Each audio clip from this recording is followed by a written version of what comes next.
안녕하세요. 오늘도 사연사롱을 찾아주셔서 감사합니다. 5년 전 저는 전문대 졸업 후 운 좋게 준종합병원에 물리치료사로 바로 취직이 되었어요. 아직 20대였기에 본격적인 직장 생활하면 여행할 시간이 없어질 듯 해서 정식 출근 전 혼자 제주도 3박 4일 여행을 다녀왔죠. 혼자 떠난 여행이기에 호텔이나 펜션은 가격면에서 부담스러워서 후기가 좋은 한 게스트하우스에서 자게 되었어요. 그곳에서 지금의 남편을 운명적으로 만나게 되었답니다.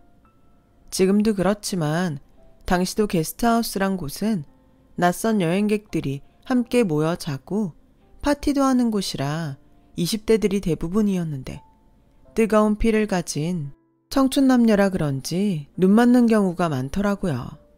밤마다 게스트하우스에서 열리는 파티는 거의 모든 사람들이 참석하였는데 내성적인 저는 그냥 구석에서 혼술만 했습니다. 그때 저처럼 혼술 중이던 한 남자와 눈이 마주쳤죠. 소처럼 크고 선한 눈망울이라 단숨에 시선이 가더라고요. 미처 그 사람의 느낌을 더 자세히 파악할 새도 없이 그는 어느새 제 옆으로 다가와 말을 건네더라고요. 그렇게 저희 둘은 몇 시간 동안 서로 오랜 시간 알고 지낸 사람처럼 친해졌어요. 이런저런 이야기를 나누다 보니 문득 결혼을 한다면 이런 사람이랑 하고 싶다는 생각까지 들었답니다. 그렇게 그와 헤어진 뒤 싱숭생숭한 마음을 간직한 채 숙소로 돌아왔어요. 그런데 같은 객실에 묵고 있던 다른 손님들이 저를 호기심 어린 눈빛으로 부담스럽게 바라보더라고요. 그 남자랑 썸 타는 중이죠? 하면서요. 예상 외의 말에 깜짝 놀라 아니라고 손살에 쳤는데 그분들은 키득거리며 제 이야기는 듣지도 않고 저와 그 남자 연애운을 봐주겠다며 타로카드를 펼치는 게 아니겠어요? 그 남자를 떠올리며 신중하게 3장 뽑으라고 하더라고요. 저는 끝까지 그런 사이 아니라고 했지만 제 손은 본능적으로 타로카드를 고르고 있었어요. 그렇게 골라낸 제 타로카드의 그림을 유심하게 살펴본 한 여자는 그 남자랑 결혼하면 가시밭길일 것 같은데요? 하면서 생각지도 못한 말을 하더라고요. 물론 사귀지도 않은 상태이지만 그래도 호감 있는 남자와의 궁합이 안 좋다는 말에 내심 기분이 상했습니다. 그런데 한편으론 또 포도밭길인데요? 라며 또 다른 이야기를 하더라고요. 대체 이게 무슨 이야기인지 전문가가 아니라 그냥 무시하고 넘겼는데 그 후 그 남자랑 연애하고 결혼까지 하고 나니 그 여자가 용한 점쟁이 같더군요. 포도밭길은 모르겠고 정말 제 결혼은 가시밭길이었거든요. 일단 시어머니께서 제 직업을 탐탁치 않아 하셨거든요. 자기 아들은 학교 선생님인데 저는 3년제 전문대 나와 스펙이 별로라고 생각하신 거죠. 부유한 시댁에 비해 저희 친정은 가난했기에 저는 공부를 잘했음에도 빨리 돈 벌고 싶어서 전문대에 간 건데 학창시절 공부 못한 것처럼 취급하니 너무 억울했죠. 그래도 다행히 시누이는 저한테 먼저 말도 걸며 싹싹하고 귀여웠어요. 친정에서 무뚝뚝한 오빠들이랑만 지내다 보니 어릴 때부터 여동생 있는 친구들이 부러웠거든요. 귀엽고 발랄한 시누이 덕에 그래도 나름 위안이 되었던 것 같아요. 시누이는 온라인 쇼핑몰을 운영하고 있었는데 그 때문인지 항상 옷, 신발, 구두 등도 트렌디했고 잘 꾸미고 다녔답니다. 얼핏 보면 연예인처럼 보여 예쁘기도 하고 부러웠던 것 같아요. 저는 일찍 사회에 뛰어들며 돈 버느라 저 자신을 꾸밀 시간이 없었거든요. 그런데 시누이는 정말 사랑 많이 받고 자란 듯 누구에게나 애교를 부렸고 먼저 다가갔어요. 저라면 절대 꺼내지 않았을 어려운 부탁도 서슴지 않고 하더군요. 엄마, 나 이번 카드값 좀 메꿔주라. 엄마, 나 친구들이랑 여행 가게 비행기 값 좀. 엄마, 나 소개팅 나가는데 백화점 좀 가게 쇼핑값 좀. 하며 코맹맹이 소리로 온갖 애교를 부리며 시부모님께 시도 때도 없이 돈을 타갔거든요. 저와는 정반대의 삶을 누리고 있는 시누이가 참 부럽더라고요. 아무튼 결혼 후 저의 가시밭길은 시어머님이 갑자기 파킨슨병에 걸리면서 본격적으로 시작되었어요.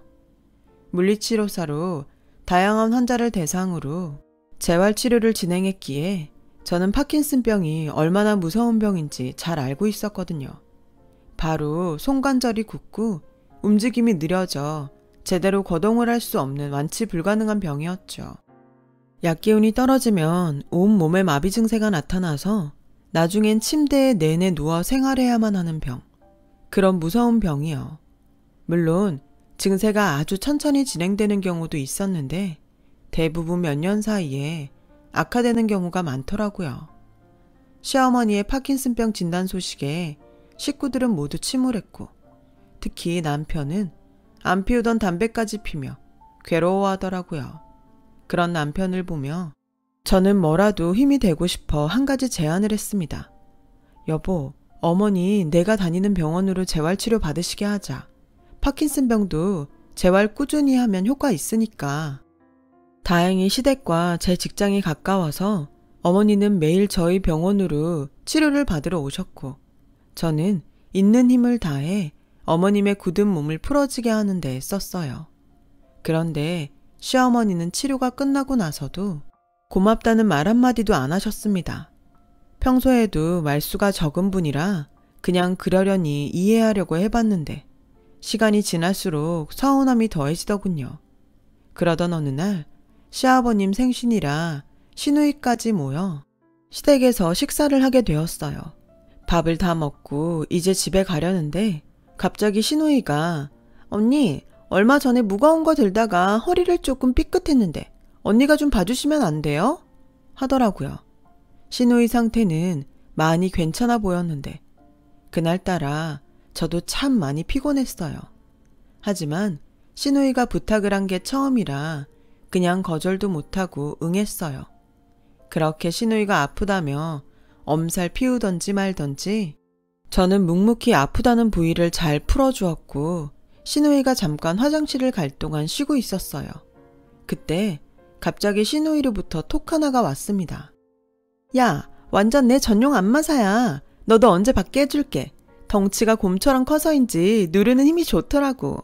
오빠가 왜 저런 미련 곰탱이 같은 여자랑 결혼했나 했더니 나름 쓸모가 있네. 라는 내용이었어요. 톡을 보자마자 뒤통수를 맞은 듯 얼얼하더군요. 누가 봐도 그건 제 험담이었죠. 이어 시누이는 친구에게 보낼 톡을 저한테 잘못 보낸 걸 알고 깜짝 놀라 방으로 들어오더니 언니, 그거 언니 얘기 아니에요. 오해하지 마세요. 라며 말 같지도 않은 변명을 늘어놓더군요. 너무 화가 나 시댁 식구 다 모인 자리에서 시누이한테 소리를 질렀습니다. 뭐? 안마사요? 제가 이 집에 안마사로 들어온 줄 아세요? 저도 엄연히 물리치료사라는 전문 직장인인데 그렇게밖에 취급 안 하세요? 그럼 아가씨는 그냥 옷 파는 상인이잖아요. 하면서 온갖 분을 쏟아냈어요. 화를 내던 중 빨갛게 달아오르던 시어머니의 얼굴이 보이더군요. 자기 딸 면박 줘서 화가 났나 보다 생각하던 중 갑자기 손을 하늘로 들더니 저한테 다가오시는 게 아니겠어요? 너무 놀라 눈을 질끈 감았는데 짝 소리는 시누이 쪽에서 들리더군요. 아, 엄마 미쳤어? 새언니를 때려야지. 왜 나를 때려? 그 병이 오락가락도 하는 병이야? 시누이는 시어머니에게 맞아 빨갛게 달아오른 뺨을 어루만지며 씩씩댔고 시어머니는 시누이가 그러거나 말거나 나지막이 말씀하셨어요. 그동안 며느리한테 미안해서 고맙다는 표현도 제대로 못했는데 이참에 잘됐다. 그 돈도 안 되는 온라인 쇼핑몰 때려치고 네가 집에서 나 간병해. 어디 남의 집 귀한 딸을 부려먹으려 해? 한 번만 더 새언니한테 무개념으로 행동하면 너 시집갈 때도 한 푼도 주지 않을 거다. 씩씩거리던 시누이는 돈 이야기에 움찔하더니 얼른 저한테 미안하다며 방으로 들어갔고 시어머니는 저한테 진심으로 미안해 하셨어요. 딸을 부족함 없이 키웠더니 애가 저렇게 못 배운 애처럼 컸다면서요. 그리고 그동안 병원 외에도 집에까지 와서 자기 치료를 도와준 거 다 고맙게 생각하고 이제는 신경 쓰지 말라고 하더군요. 어머님의 예상치 못한 반응에 저는 그동안 오해가 풀리면서 꽁꽁 얼었던 마음이 스르르 녹았습니다. 그래서 제가 치료는 저한테 계속 받으라고 말씀드렸지만 어머니는 저 고생시킬 수 없다며 손사래를 치셨어요. 어머니 고집이 하도 강해 저도 어쩔 수 없이 알았다고 했는데 걱정이더군요.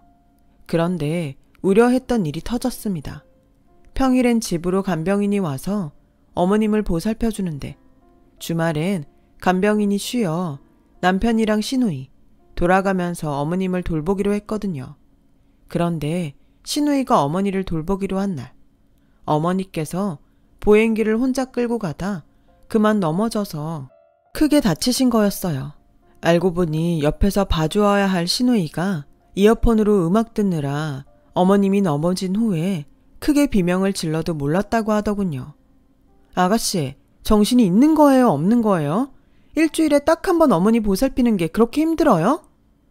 저는 입원 중인 어머님을 보고 너무 속상해 아가씨를 호되게 혼냈고 아가씨는 지가 딸이야 뭐야 하면서 입을 삐죽이더군요. 그러더니 잔뜩 화가 나 입원실을 나가더라고요. 잠시 후 저한테 전화가 오더군요. 야, 나 너 때문에 열받아서 급하게 나가다가 문 있는 줄 모르고 크게 이마 찧었어. 내 예쁜 얼굴 흉지면 네가 책임질 거야? 다 다친 거 너 때문이니까 엄마 간병은 네가 해. 어차피 네 일이 아픈 사람들 돌보는 거잖아. 하면서 말도 안 되는 소리를 짓거리고 일방적으로 전화를 끊더군요. 어머니 속상해할까봐 시누이 전화 내용은 이야기하지 않았는데 어머님은 다 알고 있다는 듯 한숨을 쉬셨죠. 갈수록 악화되는 어머님의 상태를 보며 갑자기 어릴 적 암으로 돌아가신 저희 친정엄마가 떠오르더라고요. 어머니마저 이렇게 보낼 수 없다는 생각에 남편과 상의해서 다니던 직장까지 그만두고 어머니를 보살피기로 했습니다. 물론 평일엔 간병인이 오긴 했지만 아무래도 의료진이 아니다 보니 제가 봤을 땐 부족한 부분이 많았거든요. 제 이야기를 듣고 어머니는 절대 그럴 수 없다고 하셨지만 남편과 제가 진심으로 설득을 했죠. 어머니 몸이 하루가 다르게 굳어지고 얼굴 표정 하나도 제대로 지을 수 없을 만큼 안 좋아지셨거든요. 손도 덜덜 떠셔서 혼자 식사할 수도 없었거든요. 교양 넘치고 카리스마 있던 시어머니 모습은 어느새 사라지고 다리에 힘이 없어 앉았다 일어나면 푹 하고 넘어지시는 시어머님을 보니 너무 마음이 아파 모른 척할 수 없었어요. 그렇게 저는 어머니를 모시고 산책도 하고 돌처럼 굳어가는 몸을 풀어드리면서 5년을 정신없이 보냈어요. 아버님은 직장도 안 다니시면서 뭐가 그리 바쁘신지 계속 밖으로 돌아다니셨고 시누이요. 카톡 보니 신나게 맨날 어디 놀러 가던데 시어머니 옆에는 한 번도 오질 않더군요. 오죽하면 동네 사람들은 제가 딸, 시누이가 며느리인 줄 알더라고요. 친정 엄마를 아무것도 못하고 그냥 보내드린 게 평생 한으로 남아있었나 봐요. 저도 그 일이 아픈 일인지라 애써 외면하고 살았나 봅니다. 이런 일이 생기고 나니 엄마 돌아가시고 제가 얼마나 한이 되었는지 알게도 되었어요. 그래서 정말 편안하게 해드리려고 노력했습니다. 그러던 어느 날 시댁에 낯선 분이 와 계셨어요. 이야기 많이 들었다. 얼마나 고생이 많았니? 하시는 거 아니겠어요? 귀티나는 차림에 조금은 어눌한 한국말로 보아 재미교포분 같았어요. 알고 보니 말로만 듣던 시어머니의 동생분이셨고 미국에 산 지 오래되셨는데 그동안은 어머니와 사이가 안 좋아 저희 결혼식에도 안 왔다가 어머니께서 아프다는 소식을 듣고 부랴부랴 한국 땅을 밟으셨다고 해요. 언니가 네 칭찬 지겹도록 해. 다 외울 정도다. 하고 웃으시더군요. 그렇게 어머니는 친척들 다 한 명 인사하고 하늘나라로 가셨어요. 장례식장엔 어머님이 돌아가실 때까지도 코빼기도 비치지 않던 시누이가 어디선가 나타나 엄마, 벌써 가면 어떡해. 나 무서워. 하면서 통곡했는데 식사 시간 땐 어찌나 잘 먹던지 밥을 2공기나 해치우더라고요. 저는 어머님 때문에 상심이 커서 밥도 며칠 동안 거의 못 먹어 쓰러질 듯 했는데 본인은 소화 안 된다며 가스 활명수까지 마시며 이것저것 주워 먹고 참 기가 막히더군요. 누가 보면 자기 엄마 장례식이 아니라 뷔페에 놀러 온 줄 알았겠어요. 그렇게 어머니를 보내고 유품 정리를 하려고 시댁에 들렀는데 시누이가 웬일로 자기가 어머니 옷을 태우겠다며 언니는 고생했으니 그만 집에 돌아가라는 게 아니겠어요. 뭔가 이상했지만 그래도 마지막으로 딸의 도리는 다 하려나 보다 하고 지친 몸을 끌고 집으로 돌아왔죠. 그런데 알고 보니 어머님이 시누이한테 남긴 통장이 있다고 해 그거 받으려고 시누이가 집에 갔던 거라고 이야기하더군요. 어머님한테 무슨 보상을 받자고 잘한 건 아니었지만 그냥 저는 어머니한테 물리치료사, 안마사였던 걸까요? 저한테 느끼는 고마움의 눈빛과 미안함은 다 연기였던 걸까요? 그 이야기를 듣는데 허탈감이 들었어요. 그래, 뭐가 어찌되었건 어머님께 딸은 딸이니까 그거라도 해주시면 철없는 딸 남겨두시고 가시는 마음이 조금 편안하셨겠지. 스스로 위로했죠. 그런데 그 후 시누이한테 전화를 받고 깜짝 놀랐어요. 새언니, 이게 말이 돼요? 엄마가 저한테 남긴 통장 인출해보려고 했더니 세상에 돈이 하나도 없던데요? 엄마가 딸인 저한테 돈 한 푼 안 주실 리 없고 새언니가 이거 중간에서 채갔죠? 하며 따지는 게 아니겠어요. 시누이는 저를 계속 추궁하더니 아무런 소득이 없자 씩씩대며 전화를 끊었습니다. 그리고 다음날 시이모님께서 갑자기 저희 집에 찾아오셨어요. 너희 시누이한테 얘기 들었지? 그거 빈 통장이었다. 하시는 게 아니겠어요? 어떻게 된 일인지 묻자 돈 욕심 많은 자기 딸이 어머니 몫의 재산을 분명 달라고 할 것이 뻔하기에 너한테는 한 푼도 물려줄 것 없다는 뜻으로 빈 통장을 주셨다고 하더라고요. 그러더니 제 손에 여러 개의 통장을 쥐어주셨습니다. 이거 언니가 나한테 맡기고 간 통장들이야. 너희 시아버지는 딸 바보라.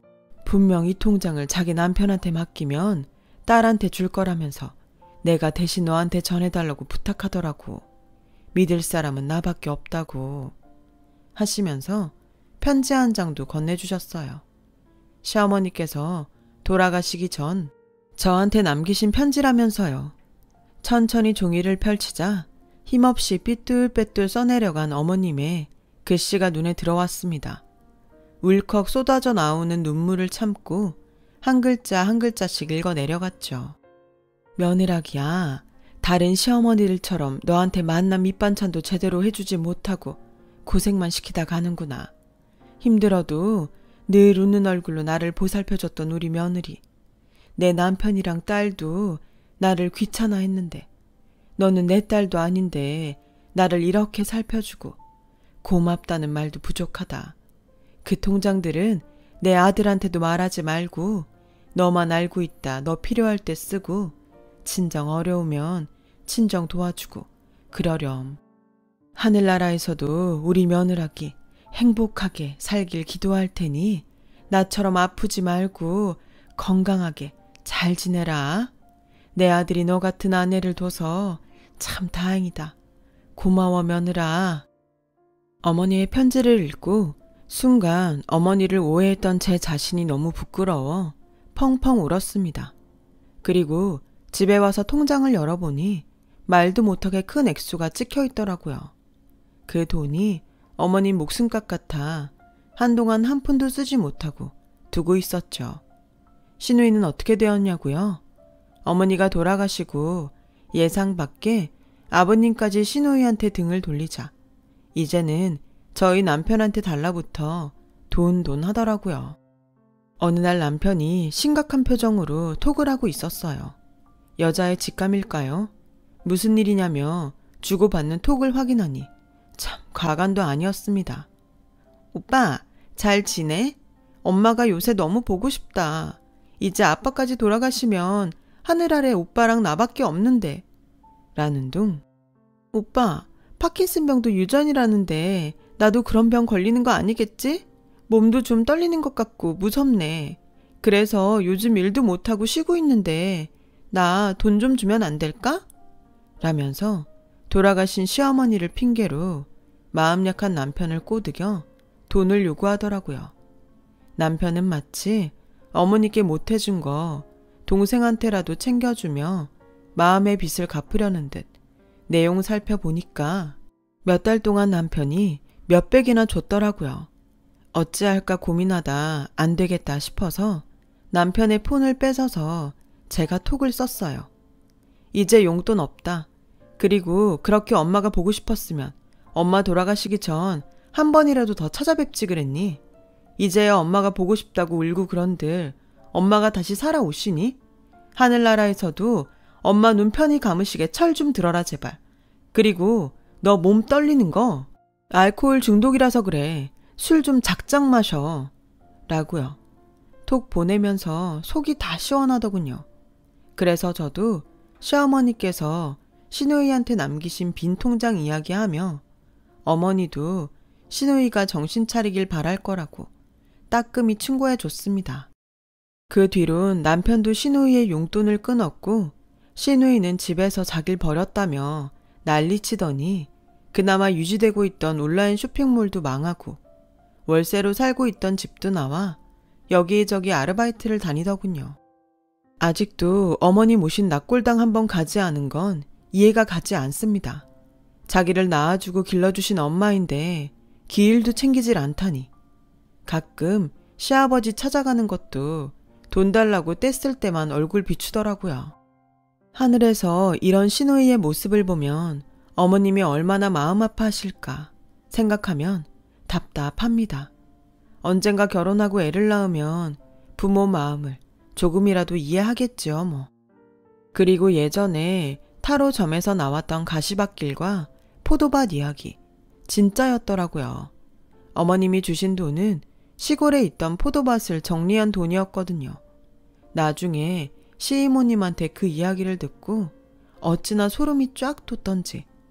그때 그분 연락처를 얻어내지 못한 게 너무 아쉽더라고요. 정말 쪽집게처럼 잘 알아맞혔는데. 어머님이 남겨주신 돈 중 일부는 파킨슨병 환자들을 위해 기부했어요. 어머님 이름으로요. 사후 세계는 알 수 없지만 이렇게라도 어머님이 더 좋은 곳으로 가시라고 빌고 싶었거든요. 어머님, 아범 잘 돌보며 살겠습니다. 걱정 마세요. 그곳에선 부디 어머님이 병 때문에 찡그리지도 넘어지지도 않고 건강하게 행복하게 잘 지내셨으면 좋겠습니다. 제 이야기를 들어주셔서 고맙습니다. 항상 건강 잘 챙기시고 즐거운 하루 되시길 바랍니다. 여러분, 사연 댓글에 응원과 현명한 조언 부탁드려요. 좋아요와 구독은 저에게 큰 힘이 됩니다. 오늘도 좋은 일 가득하세요.